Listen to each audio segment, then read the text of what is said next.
5 نمازیں ہیں، 30 روزے ہیں، زکوٰۃ اور حج مالداروں پر ہے۔ نماز ہماری بیس ہے، نماز کے بغیر معاشرے کی بنیاد نہیں بن سکتی۔ کسی حال میں بھی نماز معاف نہیں ہو سکتی۔ 14-15 صدی میں اگر نماز کی گنجائش مجھے نظر آتی ہے تو کربلا کے میدان میں حسینی قافلے کی نظر آتی۔ نہ پڑھو، تلواریں برس رہی ہیں، چند گھڑیاں باقی ہیں گردنوں کے کٹ جانے میں، اب نماز پڑھو یا نہ پڑھو گردن کٹنے والی ہے۔ اس کے باوجود امام عالی مقام نے زہیر آپ کے رائٹ سائڈ پر جھنڈے بردار کو اشارہ کیا کہ یہ شمر سے کہو نماز پڑھنے۔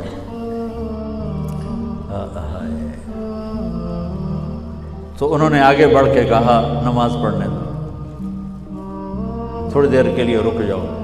وہ کہنے لگا ہماری تلوار نہیں رکے گی۔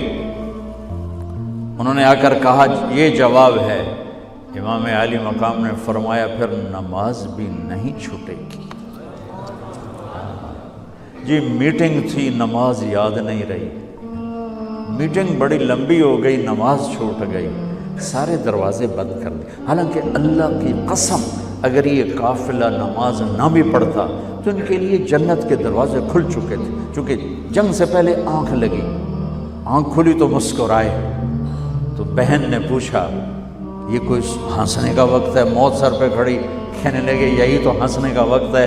خواب میں اللہ کے نبی آئے ہیں، کہہ رہے ہیں بیٹا میں لینے کے لیے آ چکا ہوں۔ پھر نماز نہیں چھوڑی تو پی آئی اے والا کہہ سکتا ہے کہ جو میں جہاز اڑا رہا تھا نماز چھوڑ گئی۔ ارے بھائی پوچھو علماء سے سفر میں کیسے پڑھنی ہے، آسانی کر دی، چھوٹی کر دی، معافی نہیں ہے۔ اگر معافی ہوتی تو اس حسینی قافلے کو ہوتی۔ آدھے نماز پڑھو آدھے جنگ کرو۔ اب تو 1440 ہجری ہو چکی ہے۔ 1440 سال میں سب سے خوبصورت نماز جو پڑھی گئی کربلا کے میدان میں پڑھی گئی۔ سب سے خوبصورت سجدہ جو کیا گیا کربلا کے میدان میں کیا گیا۔ اور زمین نے بھی کیا فخر کیا ہوگا، کربلا کی زمین نے، کہ آج کون ہیں جن کے ماتھے میرے اوپر ٹک کر یوں لگ رہے ہیں جیسے ٹیکا میرے ماتھے پہ آ گیا۔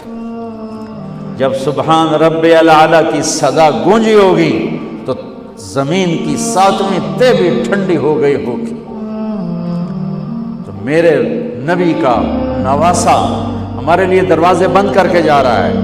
کسی حال میں نہیں چھوڑ سکتے نماز، سوائے اس کے کہ بے ہوش ہو جاؤ، چلو ٹھیک ہے، اس کے علاوہ نہیں چھوڑ سکتے۔ لیٹے لیٹے پڑھو، نہیں اٹھ سکتے لیٹے پڑھو، آنکھوں کے اشارے سے پڑھو، چھوڑ نہیں سکتے۔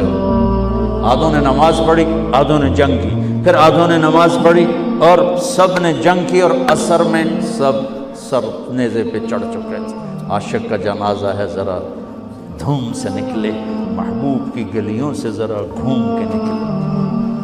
ہمارے دفتروں میں، بازاروں میں، گھروں میں نماز زندہ ہو جائے۔ روزہ تو سال کے بعد آئے گا، بیمار ہے تو چھٹی، مسافر ہے تو چھٹی بعد میں رکھ لینا۔ زکوٰۃ پیسے والے پر ہے، حج پیسے والے پر ہے، ایک نماز ایسا فریضہ ہے جس کے لیے میرے رب نے 700 دفعہ قرآن کو ہلا دیا ہے۔ نماز نماز، کبھی لفظ صلاۃ کے ساتھ، کبھی اور الفاظ کے ساتھ۔ 700 ایک آرڈر آ جائے ملک صاحب کا تو آپ ہل جاؤ گے، آرڈر آ گیا، آرڈر آ گیا۔ میرا رب 700 دفعہ کہے اور تمہاری مسجد خالی ہو کہ ہمیں اپنے اللہ اور اس کے رسول کی عظمت اور ہیبت کا پتہ نہیں ہے۔ نماز کے بعد زندگی اگر ساری نماز بنانا چاہتے ہیں، نمازیں کتنی ہیں بھائی بولو؟ 6 ہو سکتی ہیں، 7 ہو سکتی ہیں، نہیں ہو سکتی۔ اگر ساری زندگی نماز بنانا چاہتے ہو کہ میری پوری زندگی نماز بن جائے، چاہے میں آفس میں ہوں، چاہے میں جوڑیا بازار میں ہوں، چاہے میں جہاز اڑا رہا ہوں، چاہے کھوتا ریڑی، ایک حدیث سناتا ہوں، صرف ایک حدیث۔ اس ایک حدیث پہ عمل ہو جائے تو ساری زندگی عبادت بن جائے گی، ساری زندگی بندگی بن جائے گی۔ میرے نبی نے فرمایا اربع اذا کانت فیک، کہ میری امت 4 باتیں لے لو۔ میں قربان جاؤں، میرے نبی بڑے بڑے وظیفے نہیں بتاتے تھے، اپنی امت کو مشقت میں ڈالنے سے بچتے تھے، چھوٹے چھوٹے وظیفے بتا۔ ایک صحابی ہے، یا رسول اللہ تنگی ہے رزق کی، وظیفہ بتائیں۔ کتنے لمبے لمبے وظیفے لوگ پڑھ رہے ہیں کہ کاروبار کھل جائے اور روزی بڑھ جائے، کتنے لمبے چوڑے، کتنے کتابوں میں ایڈے ایڈے بڑے وظیفے لکھے پہ، پڑھ یہ بندہ بڈھا ہو جائے۔ میں قربان جاؤں یا رسول اللہ آپ کی شفقتوں پر، آپ کی رحمتوں پر، سنو یہ کرو، میری بات نہیں ہے، میرے نبی کی بات ہے۔ تجربے کی وجہ سے کرو گے تو کچھ نہیں ملے گا، یقین سے کرو گے تو دروازے کھلتے دیکھو۔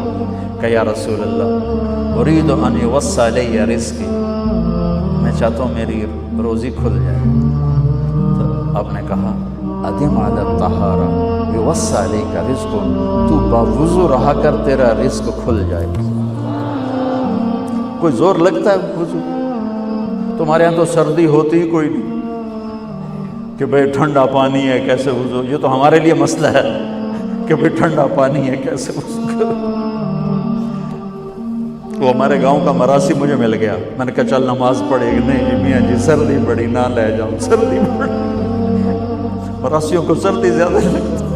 میں کہا نہیں آج تک نماز پڑھا کے چھڑنا ہے۔ میں اس کو لے کے جب وہ ٹوٹی پہ بیٹھا نا، جو ہی ہاتھ پہ پانی، وہ حالے ہو ٹھنڈا پانی، وہ حالے ہو ٹھنڈا پانی۔ تمہارے لیے تو یہ مسئلہ بھی نہیں کہ ٹھنڈا پانی، میرے نبی کی یہ سارا مجمع لے لو، یہ اوپر مستورات لے لیں۔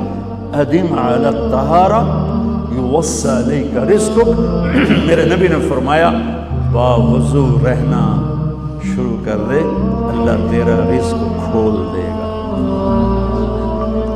اب یہ اللہ رسول کی آپس کی بات ہے تو میری بات ہوتی تو دیوار پہ مار دو، تجربہ کرو۔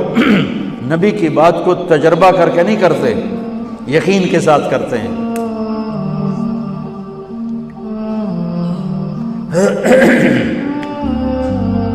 ادم علی الطہارہ یوسع علیک رزق، باوضو رہا کر۔ اچھا باوضو رہنے کے اور فائدے،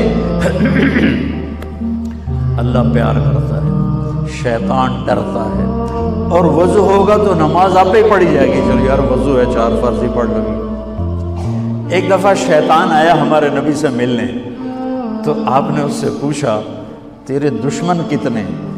کہنے لگا 15۔ آپ نے فرمایا کون کون ہے؟